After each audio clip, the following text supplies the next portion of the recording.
In April last year, Blackpool Council agreed to pay the Billy Graham Evangelistic Association £109,000 for cancelling adverts for the Lancashire Festival of Hope, which featured its CEO, Franklin Graham, over his biblical views on marriage and sexuality.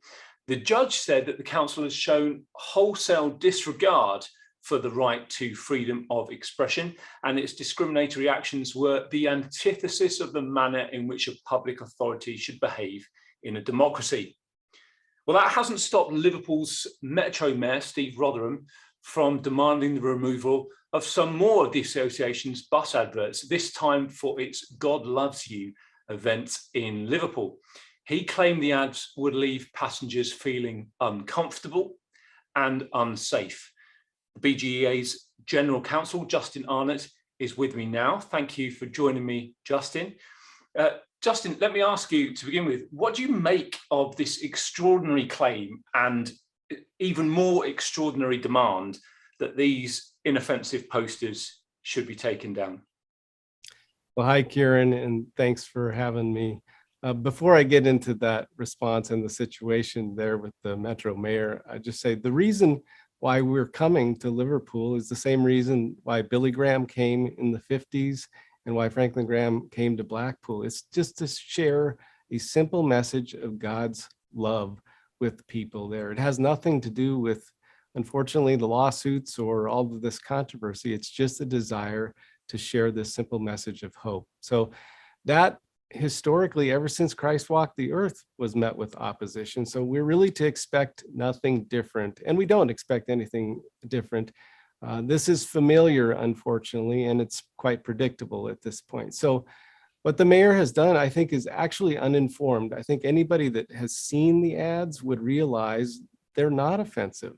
They ask the question, looking for something more. And so many people are actually looking for something more. So it's a timely question for the people of Liverpool and elsewhere, I think. So I can only imagine that maybe the mayor hasn't actually seen the ad and he's just taken a default position, or maybe one that he's pressured to take. Well, it certainly seems that he's either unaware of the previous Blackpool ruling or has just decided to ignore it. Well, that's entirely possible. Yeah, I don't know how much press coverage our positive ruling received across the UK, and it was a very convincing ruling. The judge wasn't unequivocal in her language, just as you quoted some of the word from the ruling. Very clear that what the public authority, the Blackpool Borough Council and their bus company did was absolutely wrong. There wasn't a question about it. And unfortunately, that's what the mayor has sort of walked into here. And, hopefully other public officials won't make the same mistake. But we have actually distributed copies of that ruling with encouragement to the vendors that we're working with, and just to make them aware that, this has been tried and it's failed, honestly. Oh, that's good, because I mean, it's not just the Blackpool ruling, of course. There were legal settlements with a venue in Liverpool and Sheffield and one in Wales too. I think back at the back end of last year. Can I ask, has Steve Rotherham, the mayor, has he contacted you or anyone else at BGEA about his demands? Certainly not that I'm aware of, no.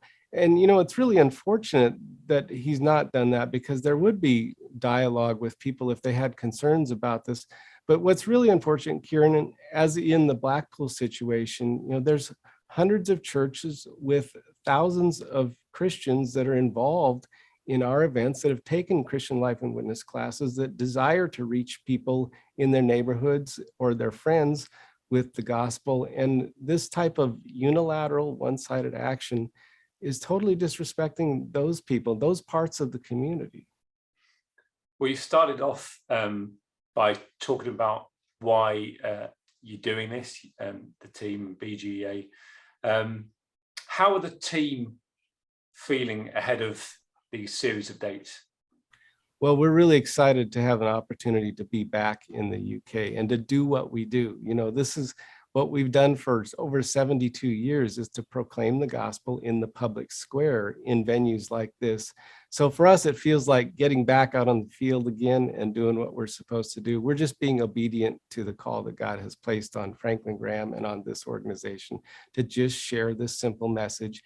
And then we trust him with the results. So yeah, there's been opposition, but again, we expected the opposition. It's become familiar. So organizationally, we've developed new muscles, spiritual muscles, get back on our knees, both actually and figuratively speaking, and look to the Lord for solutions to these situations.